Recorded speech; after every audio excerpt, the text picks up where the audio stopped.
اشرح لي صدري ويسر لي أمري واحلل عقدة من لساني يفقهوا قولي.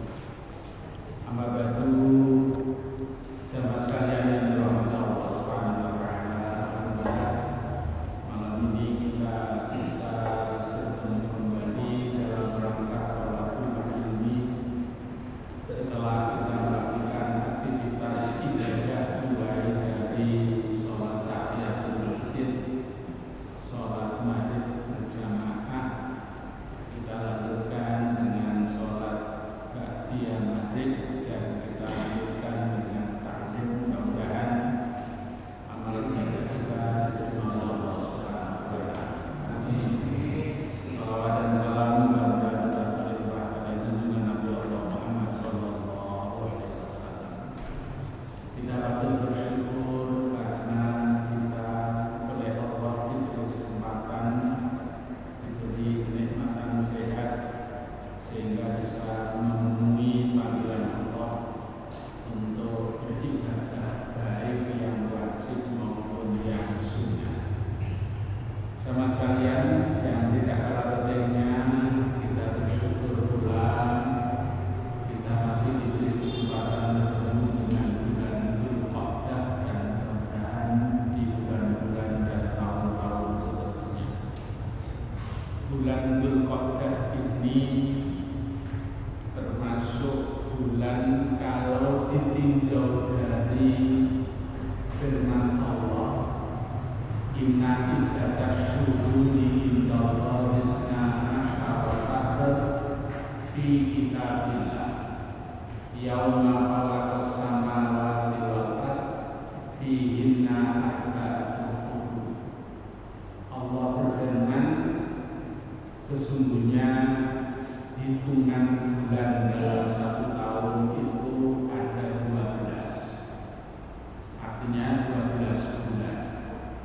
Dari 12 bulan itu ada 4 bulan yang disebut dengan Syahrul Hurum, yaitu bulan mulia, bulan yang dimuliakan. Nah, bulan dimuliakan ini diterangkan dalam hadis, yaitu bulan Dzulqa'dah, Dzulhijjah, Muharram, dan Rajab. Ini memberi satu pelajaran kepada kita bahwa kita ini tidak bisa berargumentasi dalam beragama itu hanya misalnya aku hanya berpegang teguh pada Al-Quran, tidak berpegang teguh pada as-sunnah atau hadis, tidak bisa. Maka kalau dulu sampai pernah ada di Indonesia itu ada yang disebut dengan kelompok ingkarus sunnah, tidak mau mengikuti sunnah, pokoknya Quran. Sebab dasarnya kalau Quran jelas mutawatir benarnya, sementara waktu hadis belum tentu, itu diantara alasannya dia tidak menggunakan hadis sebagai pedoman di dalam beragama. Itu tentu banyak kelemahan-kelemahannya. Satu di antara kelemahannya yaitu bagaimana bisa menyebut kalau Syahrul Hurum ada 4 itu, kalau mengandalkan Al-Quran tentu tidak akan ketemu, walaupun Quran menyebutkan Arba'atul Hurum, ada 4 bulan mulia, tapi tidak disebutkan namanya, itu tidak disebutkan. Nah, penyebutannya itu adalah Rasulullah dalam hadis. Jadi Syahrul Hurum itu Dzulqa'dah, Dzulhijjah, Muharram, dan Rajab. Nah, kalau ditinjau dari segi yang terkait dengan bulan mulia yang lain yang berisi ibadah, itu bulan Dzulqa'dah, Dzulhijjah ini biasa disebut dengan Syahrul Haji, yaitu bulan-bulan haji.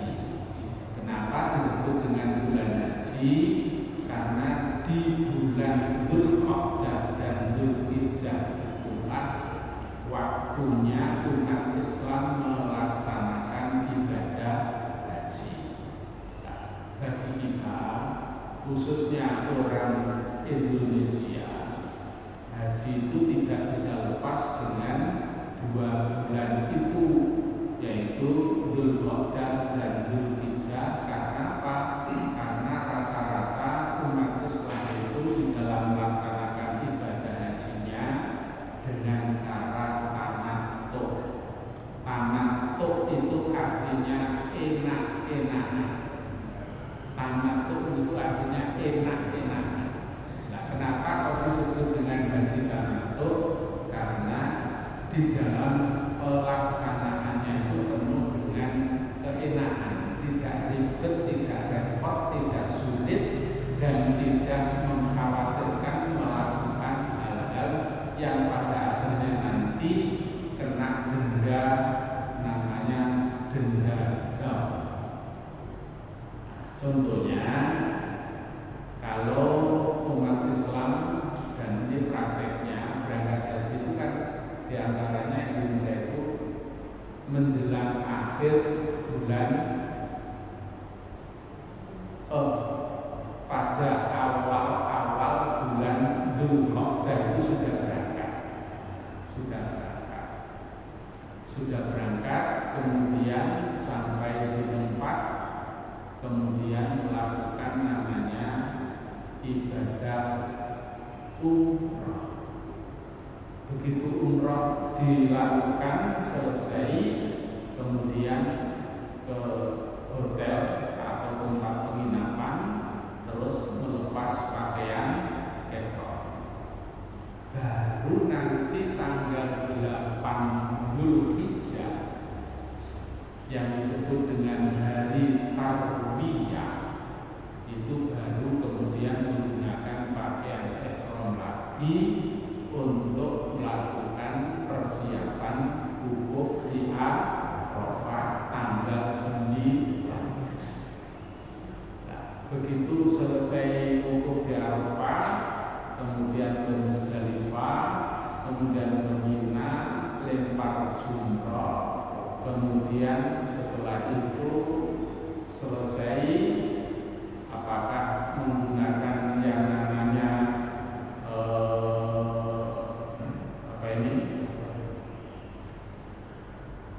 menggunakan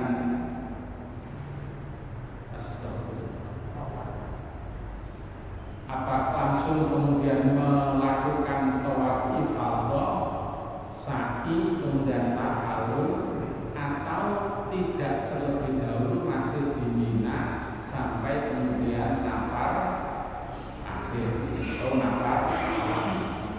Setelah itu maka selesailah ibadah hajinya. Nah, itu yang disebut dengan haji tamattu'. Jadi umroh selesai, kemudian berpakaian biasa sampai menunggu tanggal 8 baru ritual haji dimulai. Nah, itu enak. Nah, ada yang disebut dengan haji ifrad. Haji ifrad itu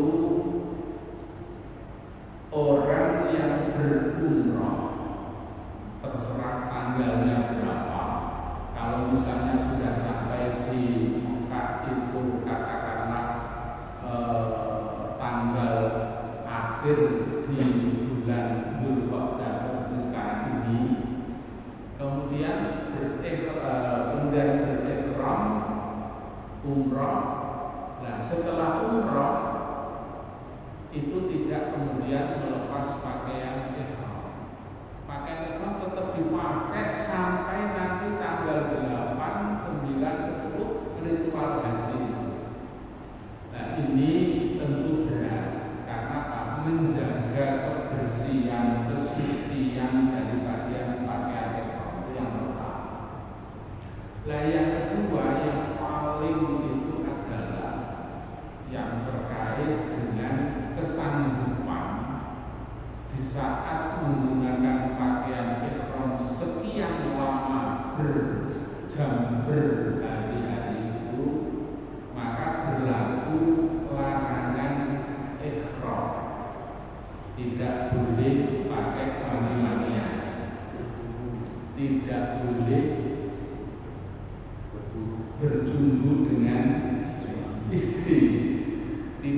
boleh ngomong kotor.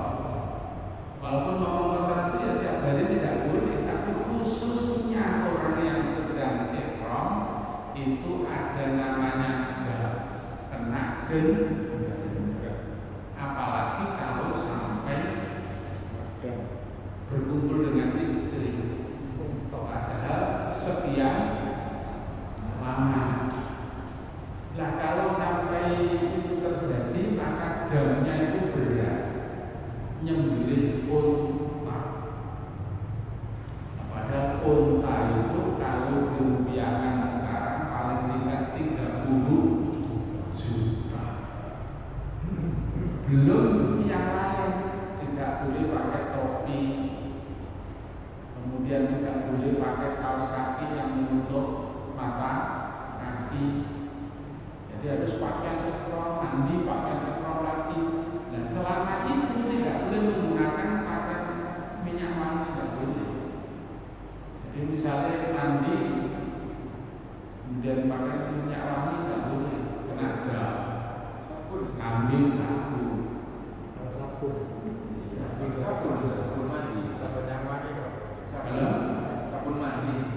Sabun mandi itu harus dihindari yang wangi. Makanya banyak orang yang menggunakan pakai yang namanya sabun kolok. Bahasa kita itu sabun kolok yang tidak wangi. Nah itu berat. Maka kesimpulannya bahwa haji yang biasa kita lakukan oleh umat Islam Indonesia dan kebanyakan itu adalah haji tamattu. Tamattu itu tamat tak enak-enak.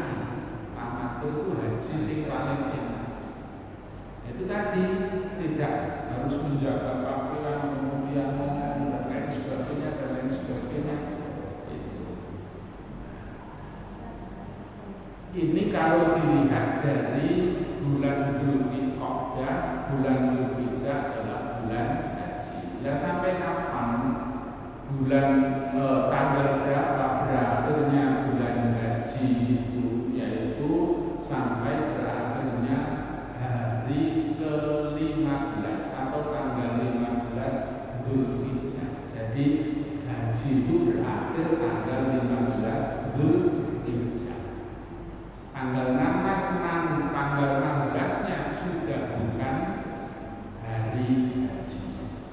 Jadi haji itu tanggal 8, 9, 10, 11, 12, 13, 14, 15. Itu waktunya haji. Padahal kebanyakan setelah nafar awal orang sudah kemudian sudah kemudian tawaf ifadah. Nah, kenapa kok sampai tanggal 15 itu memberi kesempatan khususnya bagi wanita barangkali bisa menunda, memberi kesempatan waktu barangkali pada waktu itu sedang menstruasi sehingga ada jeda waktu itu khususnya.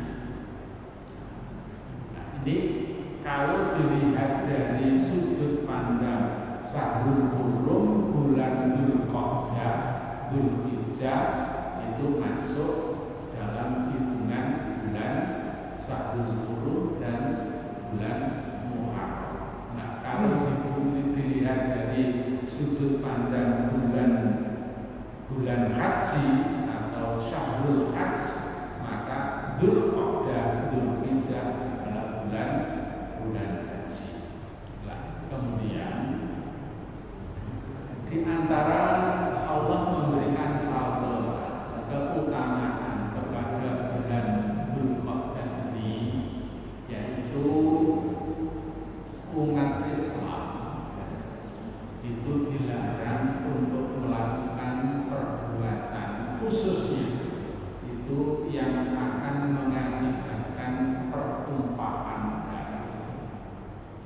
Jadi Syahrul Hurum, Dzulqa'dah, Dzulhijjah, Muharram dan Rajab itu khususnya umat Islam dilarang untuk melakukan perbuatan yang pada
Tetapi walaupun itu kenyataan yang tidak dapat dipungkiri, orang Arab itu sudah membuat aturan, orang jahiliyah itu kalau di bulan 4 tadi, di bulan 4 macam itu tadi, itu dilarang. Jadi kalau di bulan Dzulqa'dah, Dzulhijjah, Muharram dan Rajab itu dilarang padu, dilarang paten-patenan, dan hukumannya itu berat menurut hukuman adat. Nah, Islam datang itu kemudian yang baik itu dilestarikan. Itu diantaranya. Apa baiknya? Yaitu di 4 bulan itu tadi dilarang untuk melakukan perbuatan yang menjurus kepada pertengkaran dan pembunuhan. Ini dilestarikan Islam. Jadi Islam itu tidak anti kebudayaan. Dengan catatan budaya yang baik itu dilestarikan. Contoh, orang Arab yang dikenal dengan istilah jahiliyah, yang suka padu, suka macam-macam. Kalau orang Jawa bilang itu molimo itu sembahyang. Tapi orang Arab itu, orang Jawa itu paling suka dengan namanya silaturahim. Silaturahim itu paling suka. Nah, karena baiknya silaturahim itulah diantaranya pula Islam melestarikan silaturahim. Sampai ada di dalam kisah Qisasul Anbiya itu diterangkan orang Arab itu, orang jahiliyah itu suka silaturahim dan luar biasa kalau menghormati tamu, selagi tamu itu ada di wilayah orang yang ditamu. Jadi kalau dibuat analog itu barangkali begini, saya dari Purwosari bersilaturahmi kepada Pak Haji Joko. Oh,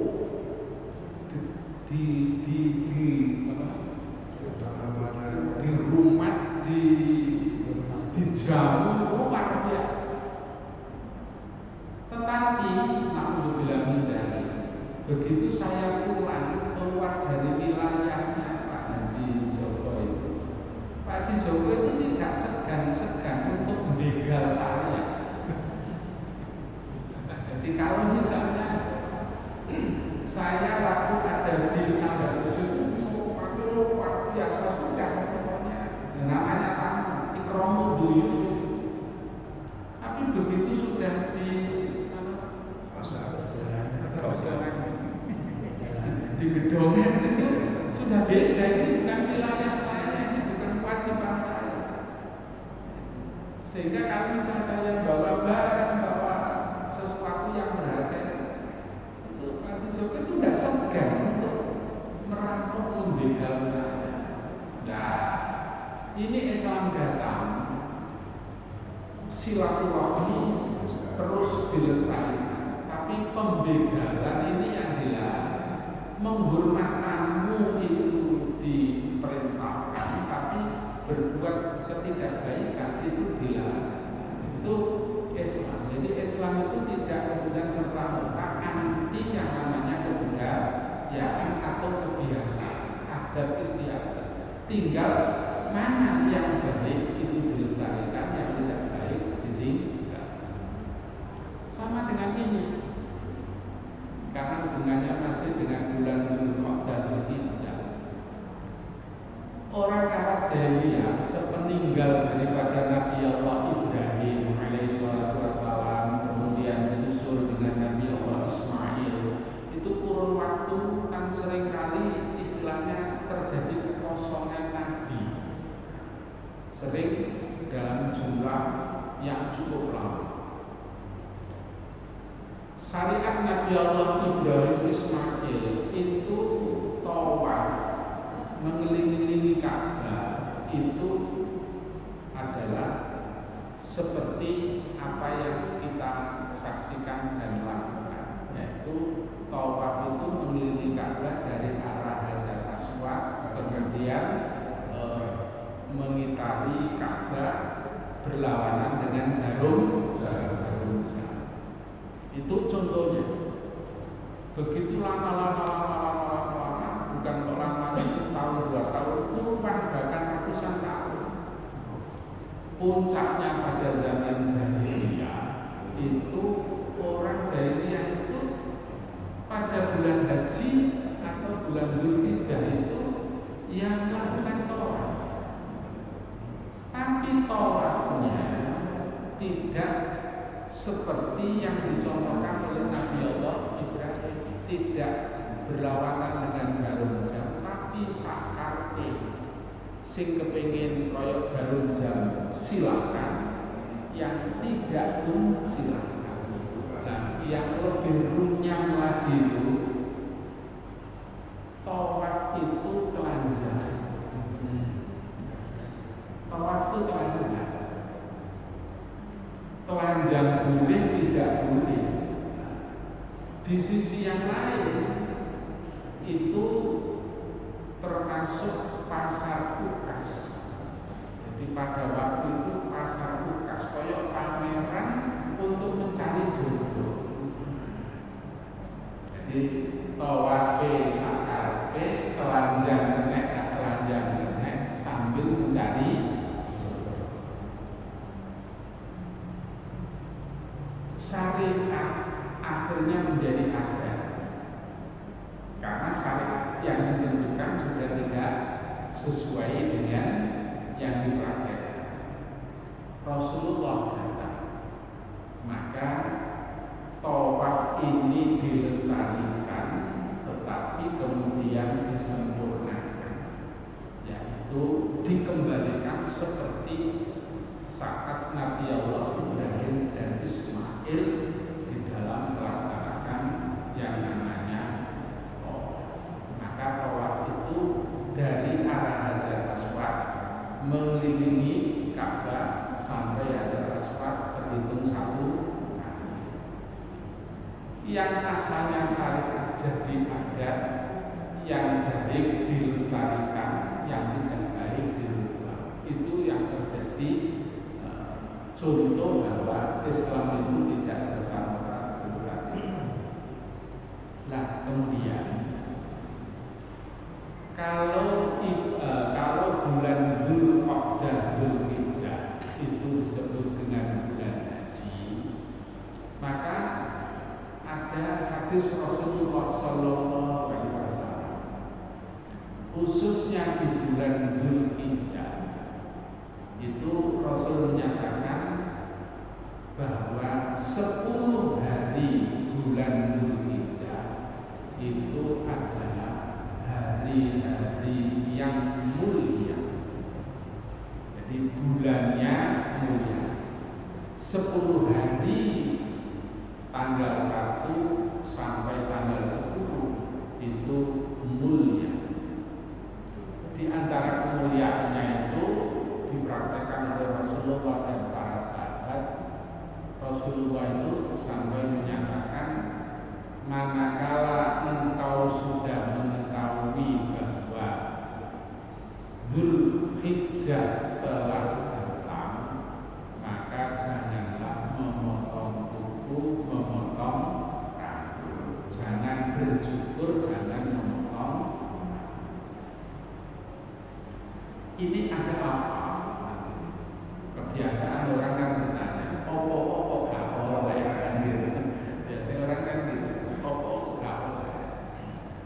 Perlu saya kasih kata kunci bahwa apa yang disyariatkan oleh agama itu ada yang ghairu ma'qulil makna.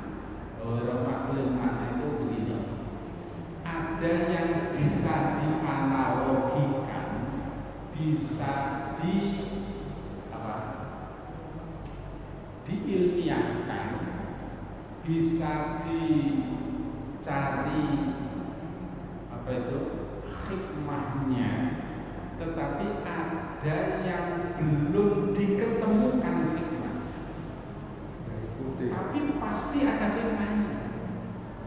Cuma kadang-kadang manusia belum menemukan.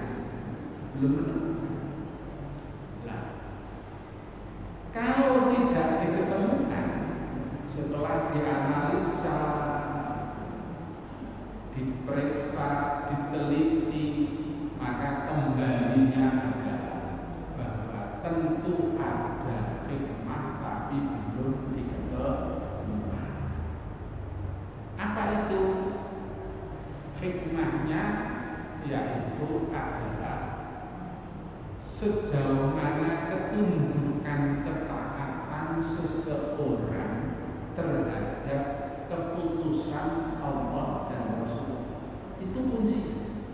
Itu kalau sampai tidak diketemukan tentang yang namanya ghairul ma'qulil ma'na, yang tidak bisa dianalisa.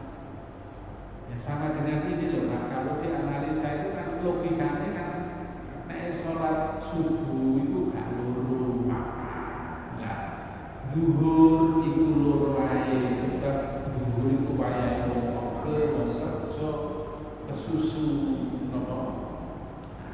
Nah, sing subuh itu siji gawe loro gawe olahraga, olahraga papat.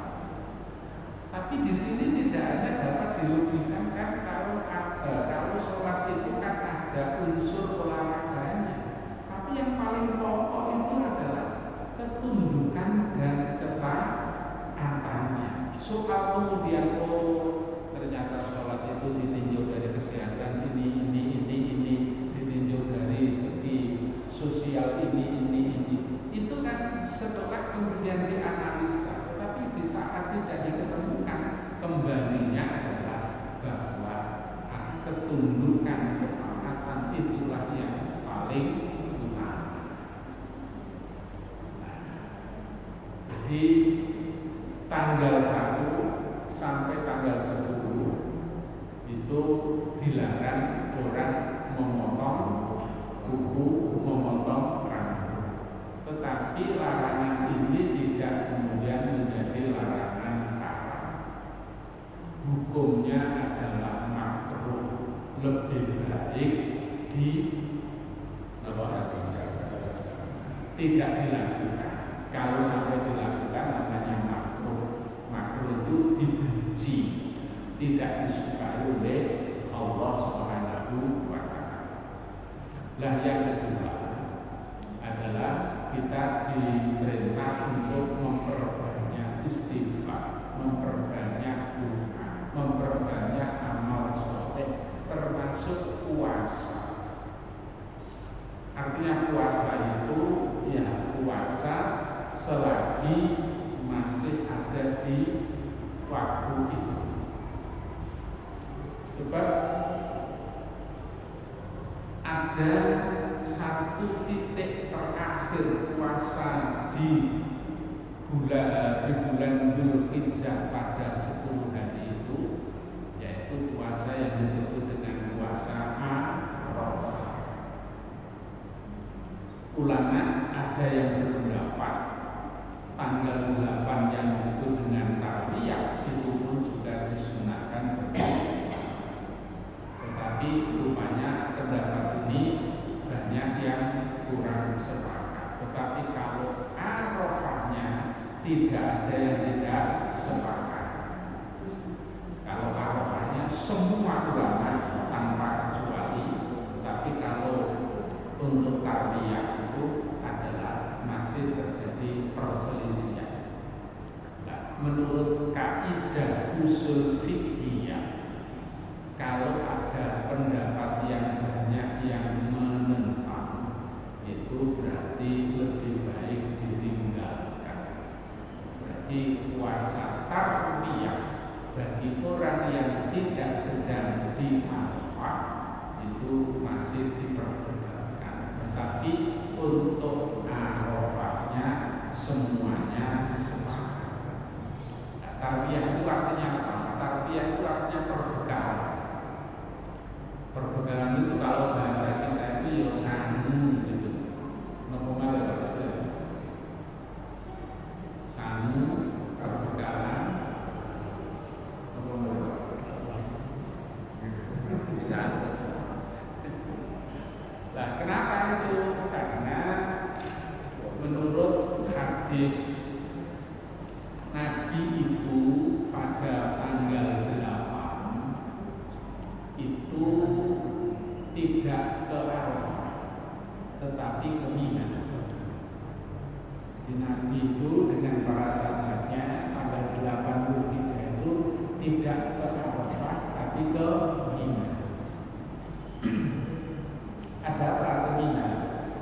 di Mina waktu itu ada sumur. Maka Nabi diantaranya adalah menyiapkan perbekalan untuk di Arafah, kemudian di Musdalifah itu membawa air dari Mina. Nabi tidak langsung ke bermalamnya di Mina, kemudian pagi hari setelah sholat subuh itu Nabi dan para sahabatnya bergeser menuju ke Arafah untuk persiapan wukuf, karena wukuf itu dimulai habis sholat zuhur. Sehingga di zaman sekarang ini ada istilah orang haji napati las Rasulullah dan sahabatnya. Kemudian ada istilah tanazul. Tanazul itu memisahkan diri. Jadi rombongan yang lain dibawa ke Arafah. Nah, ini yang sepakat itu menuju ke Mina. Setelah subuh tanggal 9 baru bergeser ke Arafah untuk persiapan wukuf. Maka tanggal 8 itu mulai prosesi ibadah haji. Tanggal 9-nya wukuf, malam setelah maghrib tanggal 9 malam 10 itu disebut dengan Lailatul Jam'i, yaitu malam berkumpul. Kenapa disebut dengan malam berkumpul?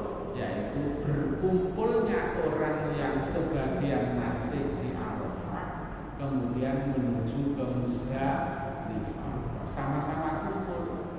Makanya banyak pendapat, dan ini yang lebih sahih, meninggalkan Arafah itu adalah setelah adzan maghrib. Tapi kadang-kadang ada orang itu dipeke nabi kumpul gak uyel-uyelan sadurunge maghrib wis metu teko Arafah. Terus gak gelem repot-repot, begitu di Musdalifah belum sampai tengah malam kadang-kadang sudah meninggalkan Musdalifah. Afdolnya itu meninggalkan Musdalifah adalah setelah waktu subuh. Jadi kalau meninggalkan Arafah sebaiknya afdolnya habis maghrib, meninggalkan Musdalifah itu adalah habis subuh. Itu yang seringkali kemudian banyak terjadi begitu. Di sini ini peran daripada ilmu tentang manasik haji. Maka Nabi menyatakan khudhu anni manasikakum, ambillah contoh-contoh haji yang telah aku berikan. Jadi haji itu sudah ada ketentuan-ketentuan hadisnya itu. Kemudian hadirin yang dimuliakan Allah Subhanahu wa taala, bulan Dzulqa'dah, Dzulhijjah, bulan haji ini tentu tidak lepas dari ayat Allah. Allah dawuh wa adzin fin nasi bil haji ya'tuka rijalan wa 'ala kulli dhamirin ya'tina min kulli hajjin amik. Min kulli hajjin amik. Pada waktu Nabi Allah Ibrahim dan Ismail selesai menyempurnakan bangunan Ka'bah. Kenapa kok disebut dengan menyempurnakan bangunan Ka'bah? Karena pada zaman Nabi Allah Ibrahim dan Ismail Ka'bah itu sudah ada.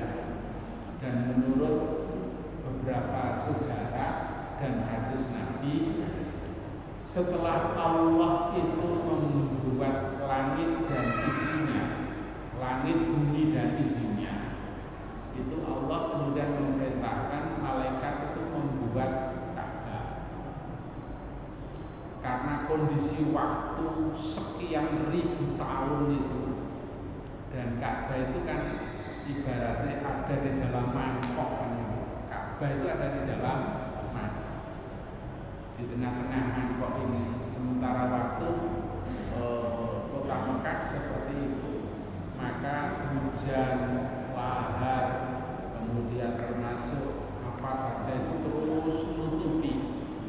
Akhirnya Ka'bah itu hanya tinggal beberapa meter atau beberapa puluh senti saja.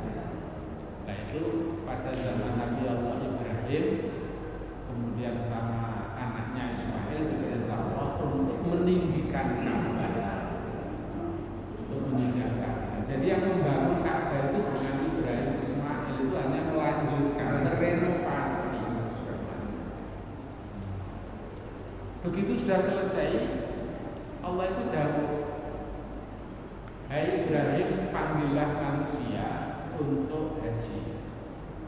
Bahasa Qur'annya wa'adzin fin nasi bil haji.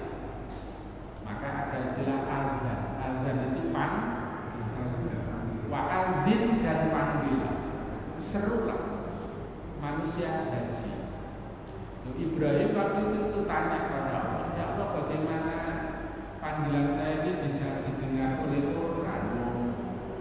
Suara saya ini terbatas. Akhirnya Allah jawab dalam hadis itu, tugasmu itu memanggil. Soal kerungu gak kerungu itu urusan nomor berapa? Tugasmu itu memanggil. Wa'adzin finnas. Maka menurut sejarah, Nabi Ibrahim itu naik ke Jabal Qubais. Kalau dengan umrah dan haji itu Jabal Qubais itu ya sekarang sudah tidak kelihatan gunungnya, karena sudah di atas gunung itu dibangun istana oleh raja. Jadi kalau raja itu ingin ke Mekah itu ya jujurnya itu di istananya. Nabi Ibrahim kemudian memanggil. Ya ayyuhan nas qad faradallahu lakumul hajj fahajju. Hei manusia, Allah telah mewajibkan, memfardukan kalian untuk haji, maka berhajilah. Ini menurut hadis, pada waktu itu semua manusia, bahkan sampai janin yang ada di dalam kandungannya ibu itu semuanya dengar. Wallahu a'lam, ini hadis. Tapi hal begini ini kan bisa kita analogikan. Soal kemudian orang dipanggil itu ada yang berangkat, ada yang tidak, itu urusan yang kesenian. Makanya kalau kita teliti, ada beberapa pernyataan Allah yang ada dalam Quran dan hadis itu. Paling tidak Allah itu memanggil manusia itu 3 kali. Yang pertama dipanggil haji. Jadi wa'adzin fin nasi bil hajj. Kemudian diperkuat dengan hadis Nabi, ta'ajjalu ilal hajj fa inna ahadakum la ya'rifu ma yuqadu bihi. Bersegeralah bagi yang mampu untuk haji. Nah ini kalau dilogikakan, saya yakin setiap orang yang mengaku dirinya muslim itu pasti tahu, ngerti bahwa haji itu adalah kewajiban. Haji itu panggilan, undangan. Tapi mohon maaf, berapa banyak orang yang diberi kesempatan oleh Allah, baik kesempatan fisik, kesempatan ekonomi, tetapi tidak berangkat. Itu banyak dengan berbagai alasan. Waduh, aku nek budal kerjanya ya iso. Sama anak-anak itu sapa sing nggoni. Saya cilik-cilik gitu. Itu dulu. Begitu seiring waktu akhirnya haji waktunya atau antriannya panjang. Begitu antriannya panjang, saya ini sampai di tangan atas. Saya sekarang sih umroh. Akhirnya akan sampai innalillahi tidak berangkat haji. Itu tentu banyak. Padahal panggilannya jelas, panggilannya kan sama. Nah, panggilan yang kedua itu Allah tiap hari memanggil kita dengan namanya sholat, dengan lafaz panggilannya hayya 'alas sholat. Di zaman sekarang barangkali tidak ada orang itu yang tidak dengar azan, apalagi di kota, apalagi di kampung-kampung, kecuali di tengah hutan yang utara itu barangkali. Tapi mana ada sekarang ini orang dan aku nggak keluar dan ada Pak kira-kira zaman sekarang di warung sini kan terus ngomong aku pertanyaan berikutnya, apakah setiap yang terdengar azan itu kemudian ada getaran hati kemudian ingin berangkat untuk memenuhi panggilan itu? Minimal apakah dengan dengarnya azan itu kemudian bersiap-siap untuk ambil air wudhu dan sholat? Kalau tidak ada udzur syar'i, mungkin tidak ke masjid. Tapi yang tanpa udzur syar'i tadi itu kira-kira masih ada apa enggak? Allah memanggil, termasuk sholat Jumat. Jadi sholat termasuk sholat Jumat. Allah memanggil ya ayyuhalladzina amanu idza nudiya lis-sholati mi yaumil jumu'ati atau jumu'ati. Ya ayyuhalladzina amanu, ini lebih spesifik lagi, yaitu orang yang beriman. Apabila kamu nudiya dipanggil,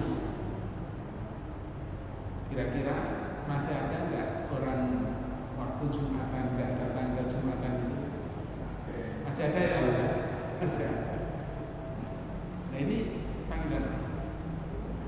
panggilan Allah yang satu, yang dua itu orang masih bisa berkelit, orang masih bisa menyampaikan alasan. Tapi panggilan Allah yang ketiga ini tidak ada alasan.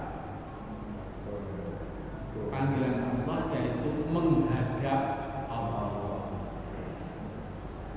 Jadi Allah itu memanggil manusia itu minimal adalah 3 kali.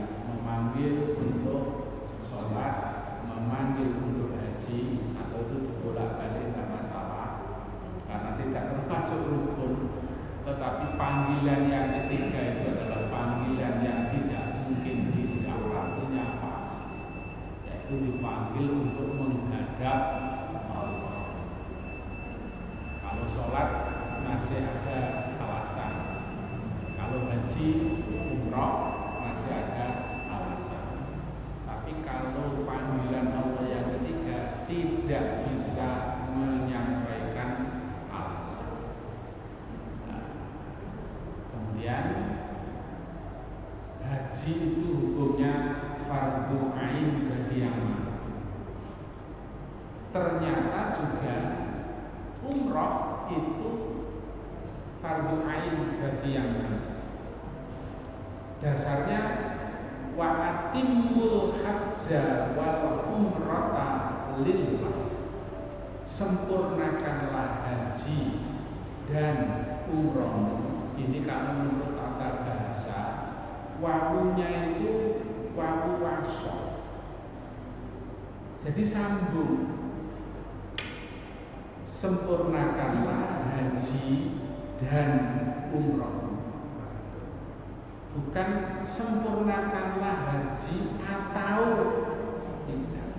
Dan sempurnakanlah haji dan umroh. Wa atimmul hajja wal umrata lillah. Makanya umroh itu hukumnya fardu ain, wajib, bukan sunnah. Sunnah itu kalau kedua, ketiga termasuk haji, kedua, ketiga, keempat dan seterusnya. Tapi pertama, sebagaimana sabda Nabi, yaitu al-hajju marrah, haji itu sekali, kedua dan ketiga itu sunnah. Hadirin yang dimuliakan Allah Subhanahu wa taala, tentu masih banyak yang terkait dengan Syahrul Hurum dan bulan haji, termasuk aspek di dalamnya.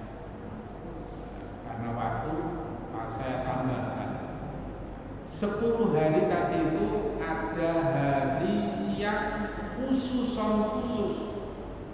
Nabi menyatakan tidak ada hari yang terbaik untuk mengalirkan darah dalam arti menyembelih kecuali pada tanggal 10 Dzulhijjah. Jadi hari yang terbaik menyembelih itu adalah tanggal 10 Dzulhijjah. Allah memberikan kelonggaran waktu 11, 12, 13. Itu terbaiknya adalah 10. 11, 12, 13 itu baik, tapi terbaik. Dari yang baik ada yang terbaik. Nah, cuma kadang-kadang dia ada kendala.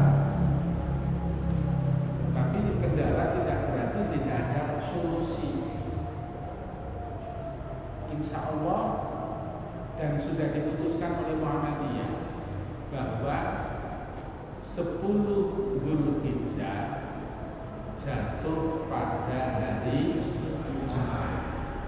Nah, ini kan kemudian kadang-kadang ada alasan, aduh agak enak tapi ini saite nih kurban disembelih dino Jumat, Sabtu aja kan gitu biasanya.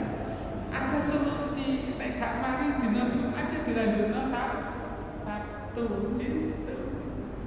Karena kalau kita mengambil hadis tadi, yang terbaik mengalirkan darah itu adalah hari yaitu tanggal 10 Dzulhijjah atau Yaumun Nasr. Namanya saja Yaumun Nasr itu adalah hari menyembelih. Tapi kalau memang Pak ini panitia yang kalau itu ya monggo lah. Tapi ini saya sampaikan ilmunya seperti itu. Nah, ini kita masih menunggu wukuf di Arafah ini kapan. Tapi kalau Muhammadiyah sudah memutuskan yaitu tanggal 10 Dzulhijjah itu jatuh pada hari Jumat. Berarti Kemisnya kita berpuasa Arafah. Demikian jamaah sekalian yang kami sampaikan.